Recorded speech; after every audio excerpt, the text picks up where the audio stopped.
Lors de notre dernier séjour en France, nous avons laissé les Capétiens en piteuse forme face à l'ascension des Plantagenets. Cela dit, ils n'ont pas dit leur dernier mot.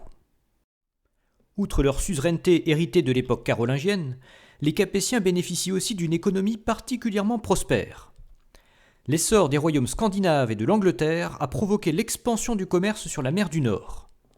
Le comté de Flandre est le premier à en bénéficier.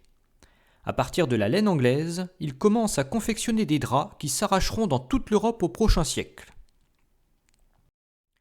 Plus au sud, le comté de Champagne se retrouve au carrefour des routes commerciales. Celle qui connecte la mer du Nord à la Méditerranée et celle entre la France et l'Allemagne. C'est le début des foires de Champagne qui deviennent l'une des principales plaques commerciales de l'Europe. Lorsqu'il monte sur le trône de France en 1180, Philippe Auguste a pleinement conscience de ses atouts. Il doit très vite gérer un événement de la plus haute importance. La prise de Jérusalem par le sultan d'Égypte Saladin en 1187. 2 ans plus tard, Philippe Auguste participe à la troisième croisade aux côtés de l'empereur germanique Frédéric Barberousse et du nouveau roi d'Angleterre Richard Cœur de Lion qui vient tout juste de succéder à son père. Un sacré trio. Signe de la richesse croissante de l'Occident, c'est la première croisade lancée par voie de mer, ce qui nécessite une flotte immense. Malgré ça, le fiasco est presque aussi grand que lors de la précédente. Certes, les croisés en profitent pour prendre Chypre, mais ça se fait aux dépens de l'Empire byzantin, c'est quand même pas très chrétien.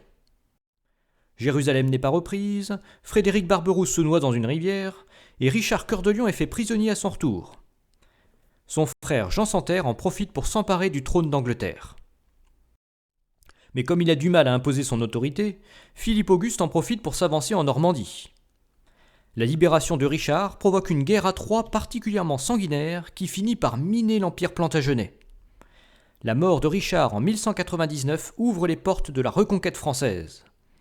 Philippe Auguste conquiert la Normandie, restaure sa suzeraineté sur le duché de Bretagne et récupère l'Anjou et le Maine. Finalement, Jean Santerre ne conserve plus que l'Aquitaine. Puis c'est au tour du comte de Toulouse de trembler face à la France. En 1208, le pape lance une croisade contre les Cathares qui se sont beaucoup multipliés dans le Midi.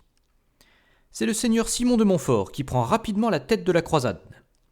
Ses exactions sont telles que le comte de Toulouse et le roi d'Aragon, pourtant ennemis séculaires, finissent par s'allier contre lui. En vain. En 1213, ils subissent une défaite décisive à la bataille de Muret. Finalement, toutes les terres toulousaines tombent dans l'orbite de la France, sauf celles qui appartiennent au Saint-Empire. Celles-ci deviendront bientôt le comtat venessin. Cela dit, il faudra quand même du temps avant de mater la résistance dans le Midi toulousain. Cette nouvelle puissance de la France effraie l'empereur germanique Othon IV, qui s'allie à Jean Santerre en 1214. Mais leur coalition est écrasée par la France le 27 juillet à la bataille de Bouvines. Ça marque symboliquement le retour du royaume de France au premier plan, résultat du règne exceptionnel de Philippe Auguste. À côté d'un Occident catholique survolté, l'Orient orthodoxe semble bien moribond. Dans le prochain épisode, on va assister à l'effondrement tragique de l'Empire byzantin.